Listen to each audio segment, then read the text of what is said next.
জনরব media, জনতার কথা বলে। নমস্কার, জনরব মিডিয়া থেকে শুক্লা গাঙ্গুলি। 19শে জানুয়ারি জনরবের ক্যামেরা কলকাতা প্রেস ক্লাবে শব্দবিলাসী অনুরাধার বই প্রকাশ অনুষ্ঠানে। চলুন আমরা অনুষ্ঠানে ফিরি। She is a lovely human being and I am going to read out a little bit about her now. Anuradha Majumdar. Anuradha মজুমদারের জন্ম লোহারডাঙ্গা, রাঁচি, নেতাহাটে। রাষ্ট্রবিজ্ঞানে স্নাতক হওয়ার পাশাপাশি তিনি এলাহাবাদ প্রয়াগ সঙ্গীত সমিতি থেকে শাস্ত্রীয় সঙ্গীতের প্রশিক্ষণ গ্রহণ করেছেন। এছাড়াও কলকাতা থেকে তিনি মাল্টিমিডিয়া ডিপ্লোমা অর্জন করেছেন। অনুরাধা মজুমদার দীর্ঘদিন ধরে আবৃত্তি এবং সাহিত্য নির্ভর মঞ্চ পরিবেশনার সঙ্গে ওতপ্রোতভাবে জড়িত এবং এই প্রয়োজনে উনি বিভিন্ন গুরুত্বপূর্ণ সাংস্কৃতিক মঞ্চেও নিয়মিত উপস্থিত থাকেন। এছাড়া আন্তর্জাতিক স্তরেও তিনি ভারতকে প্রতিনিধিত্ব করেছেন। ভারতের সংস্কৃতি মন্ত্রকের উদ্যোগে গুডউইল অ্যাম্বাসেডর হিসেবে তিনি চীন সফর করেছেন এবং চীন দক্ষিণ এশিয়া সহযোগিতা ফোরামে কবি ও বক্তা হিসেবে অংশগ্রহণ করেছেন। আমাদের আজকের বই, যার উন্মোচন আপনাদের সামনে এখন কিছুক্ষণের মধ্যে হবে, কবির মাতৃভাষার প্রতি গভীর ভালোবাসা এবং আন্তরিক প্রকাশ। জীবন এবং যাত্রাপথ বঙ্গভূমির সীমানার বাইরে বিস্তৃত হলেও বাংলা ভাষার সঙ্গে তার আবেগঘন সম্পর্ক এই গ্রন্থে স্পষ্টভাবে প্রতিফলিত হয়েছে। টেলিভিশন ব্যক্তিত্ব এবং অভিনেত্রী, যিনি দীর্ঘ 35 বছরেও বেশি সময় ধরে বাংলার সংস্কৃতি জগতের সাথে গুরুত্বপূর্ণ অবদান রেখে চলেছেন। 1991 সালে দূরদর্শন কলকাতার সঙ্গে তার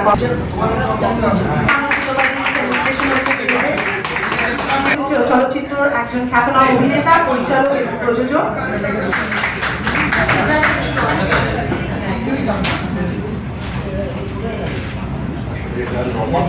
করার পাশাপাশি নবপ্রজন্মের সৃজনশীল চেতনাকেও আরো সমৃদ্ধ করে তোলে। আমার গুরু সত্যবাদীকে, সত্যবা বন্দ্যোপাধ্যায়। এখানে যারা এই মঞ্চে বসে আছে, রাহুলদা আছেন এখানে, সত্যবাদী আছেন এখানে, দিদি আছে এখানে, মধুচন্দ্রা দি। এদের প্রত্যেকের সাথে আমার সবার সাথে একটা কৈরিক সম্পর্ক এবং বিশেষ একটা সম্পর্ক পেয়েছি। এত সবসময় আমাকে কাজ নিয়ে, তুমি কাজ করো না কেন, তুমি লেখো না কেন, তুমি আরো লেখো, মানে এত আমাকে উৎসাহিত করেছে এবং আমার লেখা নিয়ে তো মানে ভীষণভাবে একটা দাদার মতন একটা স্নেহ দিয়ে সবসময়। তো রাহুলদা আমার কাছে বিশেষ একটা জায়গা আমার কাছে মনের মধ্যে রয়েছে রাহুলদার প্রতি। তো রাহুলদাকে আমি বলবো কি, রাহুলদা কিছু একটু বলুক এখানে এসে। রাহুলদার, আমি যে আমার প্রথম বই বুক লঞ্চ হচ্ছে, তো রাহুলদার কাছে আমি চাইবো নিশ্চয়ই আমার জন্য কিছু একটু বলুক, আমার সেটা ভালো লাগবে। ঠিক একটা বড় দিদির মতন, যেরকম একটা দিদি হয় মধুচন্দ্রাদির কাছ থেকে, মানে এতটাই কি মধুচন্দ্রাদির স্টলে গিয়ে আমি যে বই রেখে আসি, জোর যতটা করতে পারি, যতটা জোর মধুচন্দ্রাদি এটা করো ওটা করো, সেটা মধুচন্দ্রাদি শাড়ি পরবো, এটা করবো, কি বলো দিদি? তো মধুচন্দ্রাদির কাছ থেকে ভীষণ একটা এনকারেজমেন্ট, সবসময় ভালোবাসা পেয়ে এসেছি। তো দিদির কাছ থেকেও শুনবো আশীর্বাদ। দিদির হাতে আমি বইটা নেবো, সেটার জন্য আমি দিদিকে রিকোয়েস্ট করেছিলাম যে এত বা অনেক পেন্টিং বা অনেক কিছু জিনিস রয়েছে যেটি, এবং আবার পড়াশোনা যেহেতু ঝাড়খণ্ডে বাংলাটা পড়া হয়নি বা আমার মাধ্যমটা ছিল না বাংলা, কিন্তু আমি বাংলা বই পড়তাম, আমি বইটা পড়েছি এবং রবি ঠাকুরকে যত না পড়েছি তার থেকে ছোটবেলাটা শুনেছি বেশি। কারণ যেহেতু দ্য লাস্ট সাপার, যেখানে অনেকগুলো চরিত্র বসে আছে, যেখানে অনেকগুলো চরিত্র, তার মধ্যেখান থেকে আমরা যিশুকে কিন্তু আলাদাভাবে আইডেন্টিফাই করতে পেরেছি। তো কতগুলো বছর আগে কিভাবে ওইভাবে একটা পেন্টিং একটা মানুষ করে যেতে পেরেছে, সেগুলো নিয়ে ভাবিয়েছে। তারপরেও মধুচন্দ্রাদির এখানে আমরা একটা আর্ট, যেহেতু আমি আর্টের সাথে একটু যুক্ত, তো আর্ট একটা দেখেছিলাম, একটা লেয়ার্স নিয়ে কাজ হয়েছিল, আবরণ নিয়ে। সে কি করেছিল মধুচন্দ্রাদি, ওই ভালো মন্দ মিশিয়ে কাটবে এরকম ভাবি। তা বছরের শুরুতেই অনুরাধা আমার কাছে পিঙ্কি, আমি ওকে পিঙ্কি বলতেই অভ্যস্ত, অনুরাধা মজুমদার। অনুরাধার এই যে সাফল্যের আর একটা ধাপ, এগুলো এই 2026-এর শুরুতেই, এটা তো বছরের শুরুতেই একটা আনন্দের খবর আমাদের সকলের জন্যে। আর আমার সঙ্গে কবিতা সবসময় বাস করে, আমি কবিতাকে নিয়েই চলি। আমার একজন ভীষণ সঙ্গী, মানে আমার আত্মার সঙ্গে জড়িয়ে থাকা একজন আমি মানুষ বলি কবিতাকে। তো সেই হিসেবে যখন আমার কাছে অনেকেই আসে, আমি বলি কবিতা চর্চা করতে। কবিতা শেখা যায় না, কিছু জিনিস শেখা যায় না। গানের হয়তো স্বরলিপি আছে বলে গান শেখা যায়, স্বরলিপিটা ফলো করতে হয়, সারে গামার একটা গলা মেলাতে হয়, নোটে গলাটাকে ফেলতে হয়, তাই তো? কিন্তু কবিতার কোনো স্বরলিপি নেই, তাই কবিতা শেখা যায় না। কবিতা বোধের জন্ম থেকে আসে। আমার ভাবনা চিন্তা এবং তার সঙ্গে এত জার্নালিস্ট বন্ধু বান্ধবরা আসা দীর্ঘদিন পরে দেখা, প্রেস ক্লাবে নতুন হয়ে গেছে, সুতরাং এটাতে আমার প্রথম আসা এই নতুন সেটা। তো আজকে যে কারণের জন্য আসায় এতক্ষণে আমরা জেনে গেছি, আমরা এসেছি শব্দ বিলাসীর জন্য। এই শব্দ বিলাসকে ভালোবেসে আমরা অনুরাধাকে ভালোবাসি, এই কথাটাই প্রতিশ্রুতি আমরা এখানে দিতে এসেছি। না, অনুরাধাকে ভালোবেসে শব্দ বিলাসীকে ভালোবাসি, সুতরাং এটা একটা ভাইসি ভার্সা। তো আসলে সুতোবার কথা অনুযায়ী বলি যে আবৃত্তি না, আবৃত্তি। তো এই আবৃত্তি শব্দটা আমাদের ছোটবেলায় শিখিয়েছিল, মানে আমাদের যখন ছোটবেলা ছিল, আমি চৈতি ঘোষাল, রীতা দত্ত চক্রবর্তী এরা আমরা যখন দীপ্তি মিত্রর কাছে অভিনয় শিখতে গিয়েছিলাম, বয়সটা তখন খুবই কম, এই 22-23 বছর। তো তখন আমরা প্রথমে উনি বলেছিলেন যে গলাটাকে আগে তৈরি করতে হবে, এবং গলাটা তৈরি করার একমাত্র উপাদান হচ্ছে জোরে জোরে আবৃত্তি করতে হবে।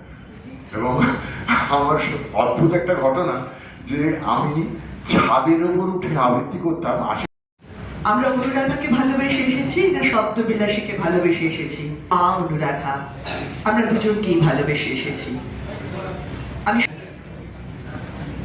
দিব্যি আছি, তো খাচ্ছি, দাচ্ছি, চোখে কাজল পড়ছি, গান গাইছি আর পায়রা ওড়াচ্ছি। না, তোমার কথা মনে পড়ছে না তো, কিছুতেই মনে পড়ছে না। এই তো পাশের বাড়ি চিংড়ি এসেছিল, তার সাথে জমিয়ে আড্ডা দিয়েছি।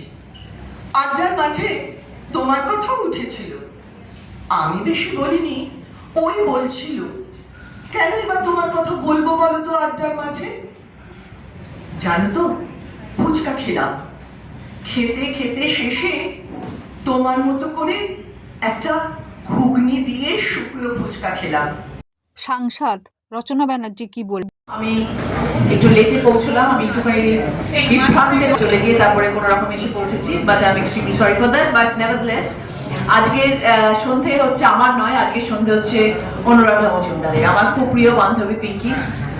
অনেক দিনের বান্ধবী, আজকের নতুন বান্ধবী নয়, অনেক দিনের দৃঢ় সম্পর্ক আমাদের। তো I am extremely proud of her achievements.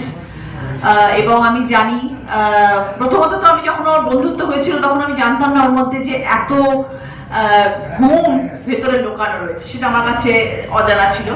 এবং ধীরে ধীরে ক্রমশ সেটা প্রকাশ্য হয়েছে, এবং আজকে তার দ্বিতীয় বই লঞ্চ হচ্ছে, শব্দ বিলাসী। নামটাও দারুণ সুন্দর, এবং ওর জন্য অনেক অনেক শুভেচ্ছা, অনেক অনেক অভিনন্দন। যেরকম একটা সুন্দর বই ও লঞ্চ করলো আজকে, এবং অদ্ভুত সুন্দর ওর কাব্যিক চিন্তা ভাবনা, ওর লেখার মধ্যে আমি মনে করি মানে স্বর্ণ ঝরে পড়ে ওর লেখার মধ্যে। ওর যখন আবৃত্তি করে তার মধ্যে যে ভাব, যে ভালোবাসা থাকে, আমি খুব কম মানুষের মধ্যে সেরকম ধরনের জিনিস পাই। আমার বন্ধু বলে আমি বলছি না, but she is extremely talented. যে প্রত্যেকটি মানুষ যখন পৃথিবীতে আসে, জন্মায়, তাদের মধ্যে কিছু না কিছু গুণ নিয়ে তারা জন্মায়, কিন্তু সেই গুণগুলোকে তাদের সবসময় দরকার যে সেটা যেন বাইরে প্রকাশ পায় এবং মানুষের কাছে যেন সেটা পৌঁছতে পারে, এবং সেই গ্রহণযোগ্যতা যেন সবসময় সে পায় সর্ব জায়গা থেকে। এবং সেটা পিঙ্কি করে দেখাতে পেরেছে। তো ওর মধ্যে এই ট্যালেন্টটা ছিল, এই প্রতিভাটার মধ্যে ছিল যে ওর হাতের লেখা, তার কবিতা আবৃত্তি তার সকলের মন জয় করে নেবে। এবং তার থেকেও বড় কথা আমার সবসময় মনে হয়, যে কোনো মেয়ে, নারী, সে বা স্ত্রী হোক, বোন হোক, মেয়ে হোক, যেই হোক না কেন, সে যখন জীবনে কিছু অ্যাচিভ করে তার পেছনে আরো কিছু মানুষের অবদান থাকে। সময় সেটা উঁচু গলায় বলি, যে আজকে রচনা বন্দ্যোপাধ্যায় যা কিছু সেটা তার নিজের বাবার জন্য করেছে। কিন্তু ওর বিয়ের পরে এই যে ওর কবিতা লেখা বা এই যে ওর আবৃত্তি করা, এইটা কিন্তু সামনে আসতে পেরেছে বা আমরা সবাই দেখতে পেরেছি কিছুদিন আগে থেকে। ঠিক বলেছি, কিছুদিন আগে থেকে। এটা কিন্তু ওর মধ্যে সবসময় লোকানো ছিল, ছুপানো ছিল, সুপ্ত বাসনার মধ্যে ওর মধ্যে ছিল। এবং একটা জিনিসও সবসময় আমাদেরকে বলতো, আমি যা কিছু করব আমার ছেলের জীবনে বড় হওয়ার পর। সবসময় দুটি মানুষের অবদান অপরিসীম। এই একজন হচ্ছে তিমির মজুমদার, ওর হাজবেন্ড, এবং আরেক আমি মাসিমা বলি, এনারা দুজনে যদি পিঙ্কিকে সাপোর্ট না করতো তাহলে কিন্তু পিঙ্কিকে আপনারা আজকে অনুরাধা মজুমদার হিসেবে, শব্দবিলাস হিসেবে সামনে পেতেন না। ছোট্টবেলাকার বাল্যবন্ধু। অনুরাধা মজুমদারের শব্দবিলাসী বইমেলায় পাওয়া যাবে কবির মননের ছবি, কবির অন্তরের ছবি, কবির প্রকৃতির ছবি। আপনারা দেখছেন জনরব মিডিয়া। আবার আসছি।